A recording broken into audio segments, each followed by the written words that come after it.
Hello guys, तो आपका स्वागत है मेरे यूट्यूब चैनल पर। आज हम जो है अपना वो जो सैंपल पेपर क्वेश्चन पेपर जिसका पैटर्न मैंने आपके साथ डिस्कस किया था पिछली वीडियो में, उसके करेंगे 20 एमसीक्यूज। ठीक है गाइस, तो ये आपका सैंपल क्वेश्चन पेपर भी है सीबीएसई के द्वारा जारी किया गया। तो आपका जो फर्स्ट एमसीक्यू है वो देखिए क्या कह रहा है। फर्स्ट एमसीक्यू देखिए, फटाफट करेंगे तभी तो हमारी एमसीक्यू की स्पीड बढ़ेगी।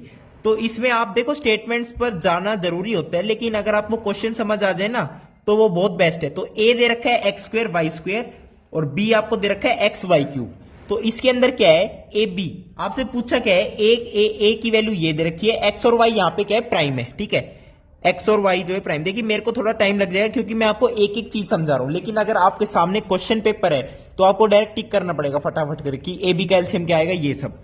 इसमें कह रहा है result obtained by dividing the product of positive integers by the LCM. तो भाई पहले तो इनका प्रोडक्ट करो ए इंटू बी और डिवाइडेड बाय एलसीएम निकालो ए और बी का। ये आपको क्या है पूछा गया है क्वेश्चन में। ए इंटू बी कर दो भाई x square y square into में एक्स वाई क्यूब। अब इनका एलसीएम क्या आएगा, इनका एलसीएम क्या आएगा, least common multiple. Least common multiple तो वो देखिए एलसीएम क्या आएगा, इसका आ जाएगा आपके साथ LCM x square y cube. ये आपका क्या आ जाएगा, इसका एलसीएम। अब एक्स स्क्वायर से एक्स स्क्वायर कैंसिल हो गया, वाई क्यूब से वाई क्यूब, तो एक्स वाई स्क्वायर आपका क्या आ जाएगा आंसर। और यहां पे आप देखोगे बी ऑप्शन आपका क्या है, एक्स वाई स्क्वायर। तो this is your correct answer. अब सेकंड क्वेश्चन पे चलते हैं। सेकंड क्वेश्चन में आपको एक लाइन दे रखी है y is equals to f x, मतलब एक फंक्शन दे रखा है y is equals to f x. वो एक लाइन है एक्चुअली, और लाइन आपकी ये है। ये पॉइंट आपका गिवन है 3,0 और ये पॉइंट आपका गिवन है 0,4। अब कह रहा है कि लीनियर पॉलिनोमियल के कितने जीरोज हैं, क्या है। देखिए y is equals to f x और इसकी जीरोज की बात करें। अब आप कहोगे भाई ये पॉइंट भी इसको सेटिस्फाई करेगा, ये पॉइंट भी इसको सेटिस्फाई करेगा, लेकिन सेटिस्फाई की यहां पे बात नहीं है। जीरोज का मतलब क्या होता है, जीरोज का मतलब मैंने आपको बताया था कि x y is equal to f x है, यानी एफ एक्स जो फंक्शन है वाई जो है एक्स का फंक्शन है। तो एक्स की जगह हम क्या पुट करें कि वाई की वैल्यू हमारे पास क्या आ जाए, जीरो आ जाए। तो वाई की वैल्यू, वाई कोऑर्डिनेट की वैल्यू जीरो होनी चाहिए। तो यहां पे एक्स की जगह 3 पुट करने पर वाई की वैल्यू जीरो आ रही है। तो दिस इज 3,0 यानी zero. X is equal to zero is the zero of this polynomial. तो और हम इसे एक और ट्रिक बता देता हूं आपको कि एक्स एक्सिस जो होती है ना आपकी, एक्स एक्सिस को ग्राफ, चाहे वो लीनियर पॉलिनोमियल हो, चाहे क्वाड्रेटिक हो, चाहे कुछ भी हो, पैराबोला वगैरह कुछ भी, एक्स एक्सिस को जो भी कर्व जितनी बार भी कट करेगा वो उसके उतने ही जीरोज होंगे। जैसे मैं आपको बता दूं, एक और ग्राफ ले लिया मैंने, ऐसे ऐसे ऐसे। अब इसके कहेगा कितने जीरोज हैं, तो एक्स एक्सिस को कितनी जगह कट कर रहा है, 1 2 3 4 5 6, तो 6 जीरोज होंगी इस केस में। ठीक है, ये बात आप याद रखना, ट्रिक 100% एक क्वेश्चन आना ही आना है। तो 3,0 इसके जो है आपका ऑप्शन करेक्ट हो जाएगा, कौन सा, आपका ऑप्शन करेक्ट हो जाएगा कि 1 इसकी ए की जीरो है और जीरो क्या has 1 0 and the zero is 3 तो नहीं, हाँ 3 हो जाएगी कि एक्स की जगह 3 पुट करा, एक्स की जगह 3 पुट करने पर वाई की वैल्यू जीरो आ रही है। तो आपका बी ऑप्शन यहां पे करेक्ट हो जाएगा गाइस। ठीक है, अब मैं फटाफट थर्ड क्वेश्चन की तरफ चलता हूं। थर्ड क्वेश्चन में देखिए क्या कह रहे हैं। थर्ड क्वेश्चन में आपको पैरेलल लाइंस गिवन है। तो आपको बता दूं, पैरेलल लाइंस अगर एक की इक्वेशन है a1 x plus b1 y plus c1 is equal to 0 और सेकंड की इक्वेशन है a2 x plus b2 y plus c2 is equal to 0, और ये नॉन इंटरसेक्टिंग लाइंस कह सकते हो, पैरेलल लाइंस कह सकते हो, बहुत सारे नाम है। तो पैरेलल लाइंस यानी वो कभी इंटरसेक्ट नहीं करेगी, इन्फिनिटी पर जाकर इंटरसेक्ट करेगी, और इन्फिनिटी नाम की चीज हमें कोई पता ही नहीं है। तो पैरेलल लाइंस की कंडीशन होती है a1 by a2 is equals to b1 by b2 is equals to c1 by c2। तो ये आपकी कंडीशन होगी। आप ऑप्शन नंबर अपना चेक कर लीजिएगा, ये इसका करेक्ट आंसर है। अब चलते हैं फोर्थ क्वेश्चन पर फटाफट। फोर्थ क्वेश्चन में क्या कह रहे हैं, nature of roots of the quadratic equation. आपको क्वाड्रेटिक इक्वेशन दे दी and 9x square minus 6x minus 2 is equal to 0। अब इसके कह रहे हैं nature of the roots. Roots कैसे हैं, रियल है, डिस्टिंक्ट है, इमेजिनरी। तो उसके लिए डिस्क्रिमिनेंट बता रखा है मैंने आपको, b square minus 4ac। B square क्या है, माइनस 6 है बी की वैल्यू। भाई इसको कंपेयर करो ना, a x square plus b x plus c is equal to 0 से।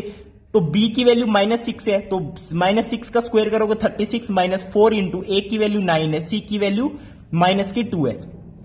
अब देखिए गाइस, 36 माइनस माइनस प्लस हो गया एक्चुअली, और 9 दूनी 18 चौक 72, 72, 36 प्लस 72। अब देखो करने की जरूरत नहीं है, ये ऑब्वियसली पॉजिटिव है, ग्रेटर देन जीरो है, जीरो भी नहीं है, ग्रेटर देन जीरो है।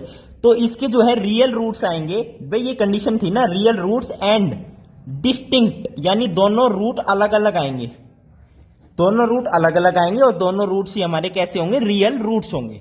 अब मैं चलता हूं फिफ्थ क्वेश्चन पर। फिफ्थ क्वेश्चन देखिए क्या कह रहा है, two APs have the same common difference. आपके पास दो एपी गिवन है, एक एपी ये मान लो, एक एपी ये मान लो, इनका कॉमन डिफरेंस दोनों का डी है, ठीक है भाई। The first term of one of these is -1, एक एपी की तो फर्स्ट टर्म -1 है और अदर की जो है -8 जो है उसकी अदर टर्म है। Very good. कह रहे difference between their fourth terms, इनकी difference between their fourth terms. अब फर्स्ट एपी की फोर्थ टर्म निकालता हूं मैं, A41, यानी fourth term of first AP. तो फॉर्मूला क्या कहता है भाई, मेन फॉर्मूला ये है ना, A1 A0 यानी first term plus n-1 into में डी। अभी A0 1 लिख देता हूं क्योंकि फर्स्ट एपी की फर्स्ट टर्म -1 है और सेकंड एपी की फर्स्ट टर्म -8 है। तो फोर्थ टर्म फर्स्ट एपी की क्या आ जाएगी, -1 प्लस फोर्थ यानी 4 - 1 3 इंटू में डी, तो 3D-1, ठीक है भाई, वेरी गुड। अब मैं निकालूंगा fourth term of second AP, A0 second AP plus n-1 into में डी, वेरी गुड। ये स्क्वायर नहीं, सेकंड एपी की बात कर रहा हूं मैं, ठीक है। तो fourth term of second AP ये -8 प्लस 4 - 1 इज 3 इंटू में डी। अब देखिए, अब कह रहा है ये फोर्थ टर्म है सेकंड एपी की, ये फोर्थ टर्म है फर्स्ट एपी की, दो इक्वेशन है जैसे मान लीजिए। अब कह रहे हैं डिफरेंस, इनका डिफरेंस बताओ, तो 3D से 3D कैंसिल होना ही है, चाहे दिस माइनस दिस करो या दिस माइनस दिस करो, आप ऑप्शन के अकॉर्डिंग चेक कर लोगे। अब भाई -8 माइनस -1 करोगे तो एक -7 भी आ सकता है, अब ऐसे करोगे एक +7 भी आ सकता है। अब आप ऑप्शन चेक करोगे, 1 - 7 7 9। अब देखो ऑप्शन में -7 भी है 7 भी है। अब आप सोचोगे क्वेश्चन में ये भी नहीं बताया कि किससे क्या माइनस करें, तो देखो फर्स्ट एपी जो हमने मानना है ना उसके अकॉर्डिंग चलोगे, 1 - 2 करना पड़ेगा हमें, यानी A41 माइनस A42 हमें यहां पे करना पड़ेगा, A41 माइनस A42। ये आपको खुद से सोचना पड़ेगा कि फर्स्ट एपी की टर्म जो -1 दे रखी है उसे फर्स्ट एपी मानेंगे हम और उसमें से ही माइनस करेंगे फोर्थ टर्म, ठीक है। तो -1 माइनस -8, तो इसका आंसर आपका क्या आ जाएगा, 7। तो 7 इज योर करेक्ट आंसर। अब चलेंगे 6 क्वेश्चन में, ठीक है। बड़े हिसाब से मैं कह रहा हूं ना, एमसीक्यू बड़े इंपॉर्टेंट है यार, एक एक नंबर के अगर आपके गलत होते चले गए, भाई 10 नंबर 5 नंबर का जो क्वेश्चन है केस स्टडी है वो सब बच्चे करेंगे, लेकिन आपका जो ये 20 एमसीक्यू है ना, ये आपकी दिक्कत ला सकता है मार्क्स में। बस 100 नंबर हो 99 नंबर हो, एक नंबर कहां कट गया भाई, एमसीक्यू में कटा है और कहीं कट ही नहीं सकता बच्चों का, ये फैक्ट है। तो 6th क्वेश्चन देखिए फटाफट, ratio in which line segment joining, भाई line segment joining coordinate geometry का आपका क्वेश्चन आ गया 2, -3, बहुत ही इंपॉर्टेंट चैप्टर है, बहुत अच्छे से मैंने समझा दिया है आपको। अब कह रहे हैं रेशियो बताओ कि लाइन सेगमेंट एक्स एक्सिस इसको कट करेगा, लाइन सेगमेंट एक्स एक्सिस में वाई कोऑर्डिनेट हमेशा 0 होता है, x, 0। अब रेशियो में मान लेता हूं k:1, तो m1x2 5k plus m2x1 2 upon में k+1 is equal to x given है, वेरी गुड। अब m1y2 6k plus 1 into -3 is -3 upon में k+1 is equal to y coordinate which is 0। भाई x एक्सिस जो है वो y कोऑर्डिनेट 0, यही बताने के लिए कह रहा है वो। तो 6k is equal to 3, k is equal to 1/2। अब k 1/2 आ गया तो रेशियो हो गया 1/2 रेशियो 1। अब सिंपल होल नंबर रेशियो के लिए 2 से मल्टीप्लाई कर दो, तो 1:2, तो आपका रेशियो का आंसर आ जाएगा 1:2। आपका ऑप्शन नंबर ए से मैच हो रहा है, तो 1:2 क्या आ जाएगा आपका आंसर, ठीक है गाइस। अब मैं चलता हूं 7th क्वेश्चन पर। 7th क्वेश्चन क्या कह रहा है देखिए, 7th क्वेश्चन में कह रहा है a point XY is at a distance of 5 units from origin. भाई एक ओरिजिन ये मान लो, कोई भी पॉइंट है XY, वो ओरिजिन से उसका डिस्टेंस आपको गिवन है 5 यूनिट्स, ठीक है। How many such points lie in the third quadrant. अब कह रहा है थर्ड क्वाड्रेंट में ऐसे कितने पॉइंट्स लाई करेंगे। भाई सोच के देखो, 5 रेडियस का एक सर्कल बना लीजिए, 5 रेडियस का सर्कल बना लिया। कह रहे थर्ड क्वाड्रेंट, यानी ये आपका फर्स्ट क्वाड्रेंट, ये सेकंड क्वाड्रेंट, ये थर्ड क्वाड्रेंट, ये फोर्थ क्वाड्रेंट। थर्ड क्वाड्रेंट में ऐसे कितने पॉइंट्स हैं जो ओरिजिन से 5 डिस्टेंस पर है। अब मैंने 5 डिस्टेंस यानी रेडियस का सर्कल ही बना लिया, तो इस यहां पर इस सर्कल की यहां इस साइड पर कितने पॉइंट्स है, बस यहां पे ये पॉइंट ले लो वो भी 5 मिलेगा, ये पॉइंट ले लो वो भी 5 5 5। सर्कल पे इनफाइनाइट पॉइंट्स होते हैं और थर्ड क्वाड्रेंट के इस वाले हिस्से पर भी इनफाइनाइट मैनी पॉइंट्स हैं। तो there are infinitely many points which are at a distance of 5 units from the origin. ये आपका फोर्थ ऑप्शन गिवन है, इनफाइनाइटली मैनी। तो ऐसे क्वेश्चन को बड़े सोच समझकर किया जाए। 8th क्वेश्चन में क्या कह रहे हैं, आपको एक ट्राइंगल गिवन है, वेरी गुड। ट्राइंगल दे दिया आपको, फटाफट ट्राइंगल देख लेते हैं हम क्या कह रहे हैं ट्राइंगल में। A B C, very good, E और यहां पे बी गिवन है, ठीक है। अब कह रहे D E parallel A B, वो तो सब बच्चे देख लेंगे है ना भाई। अगर गलती से क्वेश्चन में देना भी भूल जाए ना पैरेलल है तो आपको माननी पड़ेगी, क्योंकि ट्राइंगल देखती है आपने ट्राइंगल चैप्टर में झनकीत ने क्या क्या पढ़ाया, सब कुछ पढ़ाया है झनकीत ने ट्राइंगल चैप्टर में, ठीक है। और इसमें आपको पता भी है क्या लगना होगा, C E by E B, C D by B D, जो भी आपकी बेसिक प्रोपोर्शनलिटी थ्योरम है वो सब यहां पे लगेगी। तो कह रहे हैं ए बी बराबर ए, जो ए बी की लेंथ है वो ए दे रखी है, वेरी गुड। अब ये पैरेलल का साइन बना दिया मैंने, ये इक्वल नहीं है लेंथ, ठीक है। अच्छा, डी ई बराबर एक्स, इसकी लेंथ दे दी आपको x, very good. B E बराबर बी, इसकी लेंथ आपको दे दी बी। और ई सी बराबर सी, इसकी लेंथ आपको क्या दे दी, सी दे दी। X then x expressed in terms of ABC, x को एबीसी की फॉर्म में एक्सप्रेस करो। तो देखो मैं सिंपल सिमिलरिटी लगा देता हूं भाई, ये 90 ये 90, ये पैरेलल है तो ये आपके क्या हो गए कोरेस्पॉन्डिंग एंगल्स। तो डबल एंगल से मैं कह दूंगा कि triangle C D E is similar to triangle C, C common angle हो गया, और डी और ए, सी ए बी, ये आपकी सिमिलरिटी लगी। अब आप फटाफट लगा सकते हो, E D by A B, D E by A B is equals to E C by B C, E C by B C. अब डी ई की वैल्यू क्या दे रखी है एक्स, ए बी की वैल्यू दे रखी है ए, ई सी की वैल्यू क्या दे रखी है आपको सी, और बी सी क्या हो गया complete, C plus B, B plus C, very good. तो एक्स की वैल्यू क्या आ गई, A C upon B plus C, x की वैल्यू आपकी आ गई A C upon B plus C, that is your B option. तो ऐसे एमसीक्यू को फटाफट सोल्व करना होता है।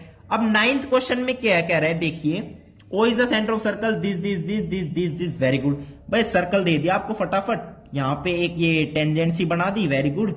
ये सेंटर है इसका O, एक यहां पे बना दिया, एक यहां पे, ये हो गया O Q, ये P और ये R दे दिया कुछ। अब देखिए अब कह रहा है कि PQ कोड है, makes an angle 50 degree with the tangent PR, तो ये आपका एंगल दे दिया 50 डिग्री।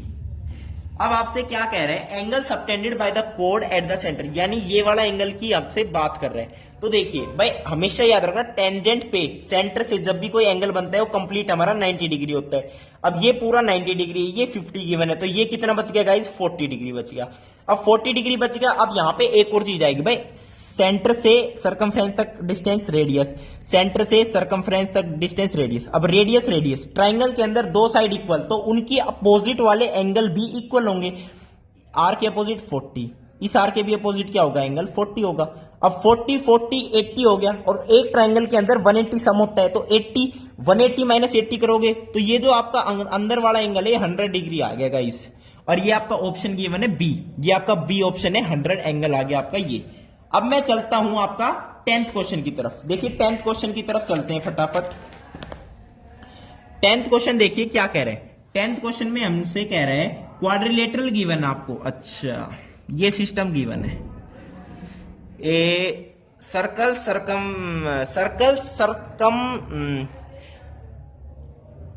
एक सर्कल है सरकमस्क्राइबिंग, या फिर कह सकते हैं क्वाड्रिलेटरल इंस्क्राइबिंग द सर्कल, ठीक है। देखिए quadrilateral PQRS, quadrilateral PQRS is drawn to circumscribe a circle, very good. PQ बराबर 12 सेंटीमीटर, वेरी गुड। QR बराबर 15 सेंटीमीटर, RS बराबर 14 सेंटीमीटर। हमसे कह रहे हैं लेंथ ऑफ SP, SP की लेंथ बताओ, SP की लेंथ बताओ भाई, SP तनेजा, SP की लेंथ बताओ।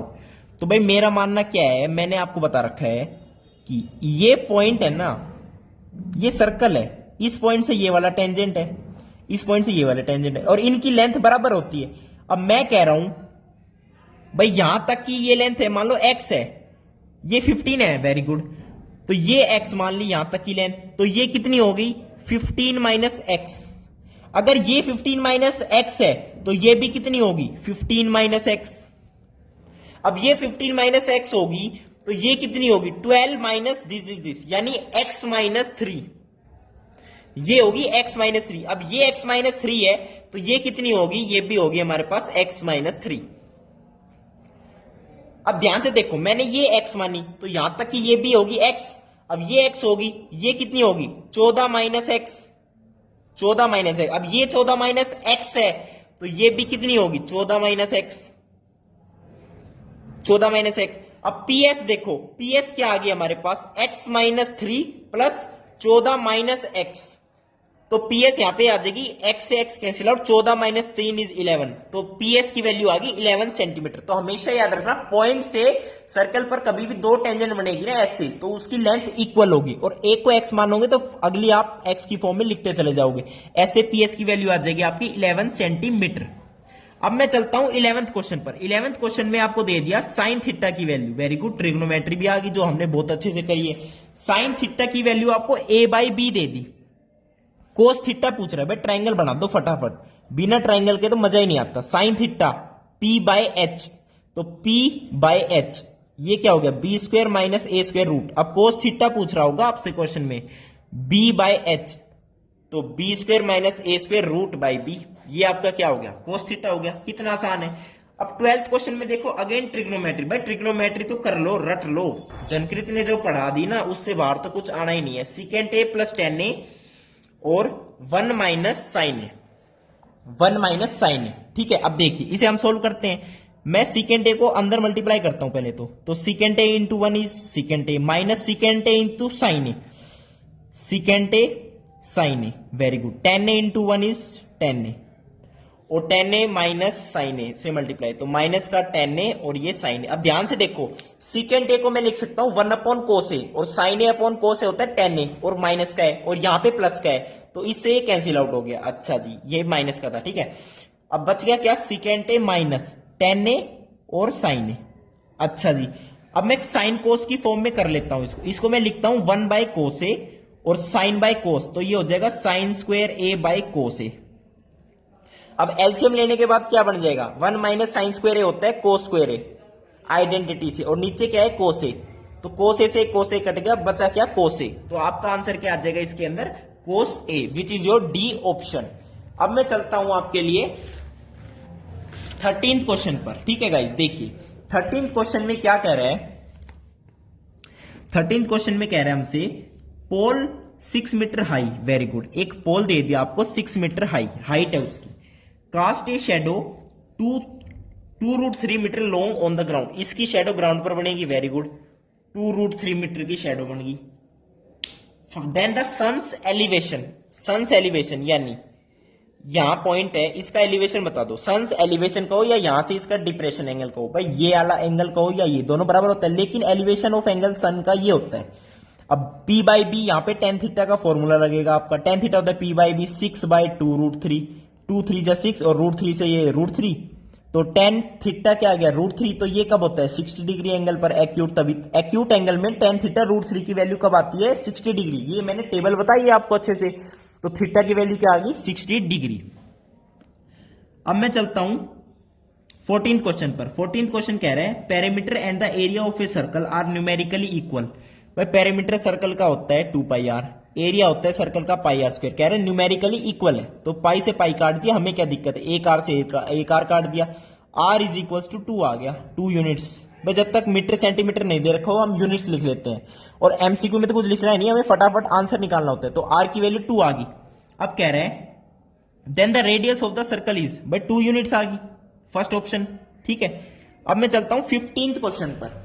आपका जो 15th क्वेश्चन है वो क्या कह रहे हैं, it is propose to build a new circular park equal in area to the sum of areas of 2 circular parks of diameter this and this. अच्छा, एक नया पार्क बना रहे हैं सर्कुलर पार्क, जो 2 छोटे छोटे सर्कुलर पार्क के एरिया के सम के बराबर है। तो बड़ा वाला सर्कुलर बन रहा है उसका एरिया, ठीक है, उसका एरिया हो जाएगा पाई कैपिटल आर स्क्वायर। वो रेडियस ही फाइंड आउट करनी है। अब छोटे छोटे दो है ना, एक का डायमीटर 16 है, एक का 12 है। डायमीटर 16 है तो रेडियस 8 होगी, तो pi into 8 square plus pi into, अब एक का डायमीटर 12 है तो रेडियस 6 होगी, 6 स्क्वायर। अब पाई कॉमन ले लो, 8 स्क्वायर यानी 64 प्लस 36, ये pi capital R square, pi से पाई कट गया। अब R square is equal to 64 plus 36 होता है आपका 100, और आर स्क्वायर अगर 100 है ना तो आर की वैल्यू क्या आ गई, 10 आ गई आपकी। रेडियस जो है उस सर्कुलर पार्क की 10 लेनी पड़ेगी हमें, ठीक है। रिक्वायर्ड जो आपका आंसर है वो 10 रेडियस का आ जाएगा। अब 16, अब यहां पे इतना दिमाग मत लगाना कि R is equal to plus minus 10 ये सब। अरे यार रेडियस है, रेडियस कभी नेगेटिव थोड़ी हो सकती है। कोई पार्क बना रहे हो आप तो आर पॉजिटिव 10 हो गया, ठीक है। 1 मिनट रुकना गाइस, ठीक है गाइस। अब चलते हैं हम 16वें क्वेश्चन पर। 16th क्वेश्चन क्या कह रहा है, there is a square board of side 2a। अच्छा, इसमें दे रखा है एक स्क्वायर बोर्ड है आपका साइड 2a, और वो ऐसे सर्कल बन रहा है उसका, ये बन रहा है, ठीक है। तो स्क्वायर की जो साइड है वो 2a दे रखी है, ठीक है भाई, 2a दे रखी है। और क्या कह रहा है, सर्कमस्क्राइबिंग अ रेड सर्कल। अच्छा, ये सर्कल जो है रेड है। Jaydev is asked to keep a dot on the above side board, the probability that he keeps the dot on the shaded region. अच्छा, इन्होंने ये शेड कर दिया, इन्होंने ये क्या कर दिया, शेड कर दिया। तो कह रहा है कि ये जो शेडेड पार्ट है, भाई भाई आदमी से हमने ये कहा एक डॉट लगा दे, ऐसे आंख बंद करके डॉट लगा दे। बस सर्कल पे भी डॉट लग सकती है, शेडेड पार्ट पे लग सकती है, लेकिन प्रोबेबिलिटी आपसे पूछ रहे हैं कि शेडेड पोर्शन पे डॉट लगेगी, उसकी क्या प्रोबेबिलिटी होगी। तो मैं क्या करता हूं, पहले सर्कल पे अगर डॉट लगेगी उसकी प्रोबेबिलिटी निकाल लेता हूं और 1 में से माइनस कर देता हूं। समझे मेरी बात को? अच्छा जी, समझ गए।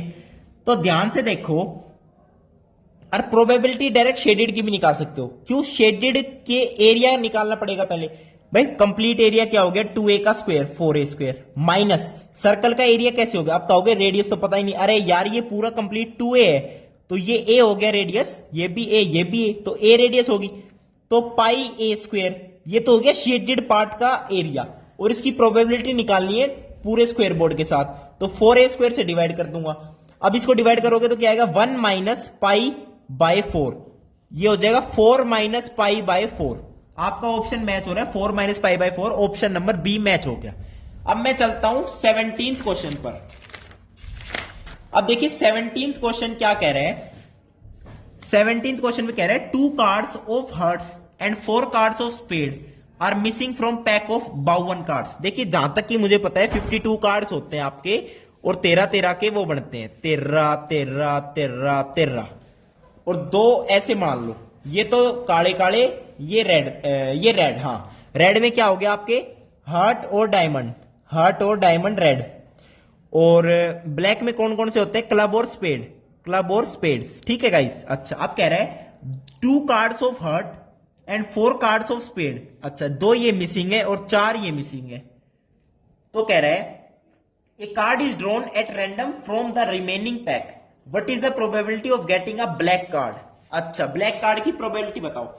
अब सिंपल सी बात है, 4 तो यहां से गायब है ही, यानी स्पेड के 13 की जगह कितने बच गए, 9 बच गए। और कह रहा है कि एक कार्ड निकाला रैंडमली, रिमेनिंग पैक, जो भी पैक है ना आपका, वो रिमेनिंग में से पैक निकाल दिया। तो देखिए एक कार्ड निकाल दिया मतलब, तो पहले तो टोटल देखो कितने हैं भाई, 52 तो टोटल है नहीं, 2 इसमें कम है, 4 इसमें कम है, 6, तो 52 में से 6 घटा दो, ये तो हो गए टोटल। अब कह रहा है एक निकाला, उसमें से ब्लैक होना चाहिए, प्रोबेबिलिटी ब्लैक की पूछ रहे हैं। तो ब्लैक में टोटल कितने हैं, 13 तो इसके हैं और 9 इसके हैं, 9 प्लस 13, अब 9 और 3 12, तो ये हो गए 22 अपॉन 52 में से 6 गए, कितने बचेंगे आपके, 46 बचेंगे, 46 बचेंगे, वेरी गुड। तो 2 1 जा 2 और 2 2 जा 4, 2 3 जा 11/23 आपका आंसर आना चाहिए, 11/23। लेकिन देखिए ऑप्शन में आपका क्या है, 22/46 ही था, तो हमने इसको सिंप्लीफाई नहीं करना था। तो आप ज्यादा दिमाग मत लगाना, अगर ऑप्शन में इसको कैंसिल आउट नहीं कर रखा है ना, डिवाइड नहीं कर रखा है, तो आप सीधा 22/46 वाले में ही करना, ठीक है। अब मैं चलता हूं 18th क्वेश्चन पर। 18th क्वेश्चन में क्या कह रहे हैं, upper limit of the model class. अब देखो मॉडल क्लास का मतलब क्या होता है, आपको बता दूं, मॉडल क्लास का मतलब क्या है, आपकी हाईएस्ट फ्रीक्वेंसी, यहां पे आपकी मतलब क्या है, इसका हाईएस्ट फ्रीक्वेंसी, और यहां पे जो हाईएस्ट फ्रीक्वेंसी दे रखी है, नंबर ऑफ गर्ल्स की बात है, हाईएस्ट फ्रीक्वेंसी आपकी यहां पर है 51। हाईएस्ट फ्रीक्वेंसी आपकी क्या है, 51 है। अब 51 आपकी हाईएस्ट फ्रीक्वेंसी है और ऊपर लिख रहा है बिलो, बिलो 165। अब इसकी अपर लिमिट पूछ रहे भाई, 51 नंबर ऑफ गर्ल्स है तो ये हाईएस्ट फ्रीक्वेंसी यानी मॉडल क्लास आपकी यही है, और अपर लिमिट यहां पे क्या है 165 है, तो 165 आपकी क्या आ जाएगी यहां पे अपर लिमिट। अब चलते हैं हम 19th क्वेश्चन पर। 19th क्वेश्चन पर अब हम चलते हैं। देखिए आपको लग रहा होगा बहुत टाइम लग रहा है, देखिए भाई पेपर सामने हो, आप बोर्ड के अंदर बैठोगे, आप इतना टाइम एमसीक्यू में बिल्कुल नहीं लगाओगे। आप मैक्सिमम 10 से 15 मिनट लगाना एमसीक्यू करने में, लेकिन करना बहुत सोच समझ के गाइस, क्योंकि एमसीक्यू बड़ा वो है यार, इक्का है एमसीक्यू, ठीक है। तो 19th क्वेश्चन में देखिए आपको ऐसा दे रखा है कुछ, ये आपकी आइसक्रीम दे रखी है, ठीक है, मैगडी वाली सॉफ्टी। स्टेटमेंट है कुछ, total surface area of the top, ये जो भी टॉप है आपका, इसका सरफेस एरिया क्या बनेगा आपका भाई, कर्व सरफेस ऑफ हेमिस्फेयर, और कर्व सरफेस ये आपका कोन का ऐड हो जाएगा, वेरी गुड। रीजन क्या दे रखे, top is obtained by joining the plane surfaces of hemisphere and cone together. But top surface, इसके जो टॉप सरफेस है अलग अलग, इनको ज्वाइन करने से ही तो टॉप सरफेस बन रहा है, और उन्हीं का ही कर्व सरफेस ऐड करने से ही आपका क्या बनेगा, टोटल सरफेस एरिया। तो बिल्कुल सही है, statement is both assertion and reason are true and reason is correct explanation of assertion A. तो ये आपका ए ऑप्शन इसमें करेक्ट हो जाएगा। अब मैं चलता हूं 20 क्वेश्चन पर, लास्ट एमसीक्यू आपका। स्टेटमेंट दे रखी है ए स्टेटमेंट क्या कह रही है, -5 -5/2 0 और 5/2 कह रहा है, ये एपी में है। अभी चेक कर लेते हैं एपी में है या नहीं। कॉमन डिफरेंस देख लो भाई, मेरा कहने का मतलब है इसका कॉमन डिफरेंस अगर -5 में आप ऐड करोगे, वैसे देखो कॉमन डिफरेंस निकालो, दिस माइनस दिस कर दो, -5/2 माइनस माइनस +5, तो ये क्या हो जाएगा 5/2, या फिर 0 माइनस करोगे तो 5/2, वेरी गुड। 5/2 इसका कॉमन डिफरेंस बन रहा है, ये एपी में आपका बिल्कुल सही बन रहा है। एपी के लिए हम कॉमन डिफरेंस ही चेक कर लेते हैं गाइस। अब जो रीजन क्या कह रहा है कि this terms are in AP, reason कह रहा है the terms of an arithmetic progression can not have both positive and negative rational numbers. अच्छा, इसकी स्टेटमेंट देखी, कह रहा है जो एपी की जो टर्म है ना, वो बोथ नेगेटिव रैशनल नंबर और पॉजिटिव रैशनल नंबर कभी नहीं ला सकती। यार ये तो बिल्कुल गलत बात है, असर्शन में ही देखो ना, 5/2 इज ए रैशनल नंबर और -5/2 नेगेटिव रैशनल नंबर, और ये दोनों मिलके, ये चारों मिलके एपी फॉर्म कर रहे हैं। तो रीजन में बताऊं क्या कह रहे हैं कि ये कैन नॉट फॉर्म, तो रीजन आपका क्या है, फॉल्स हो जाएगा। तो यहां पे assertion is true, reason is false, तो ये आपका क्या आ जाएगा, सी ऑप्शन आ जाएगा करेक्ट। तो ये थे आपके 20 एमसीक्यूज। वीडियो देखने के लिए बहुत बहुत धन्यवाद, थैंक यू, नमस्कार।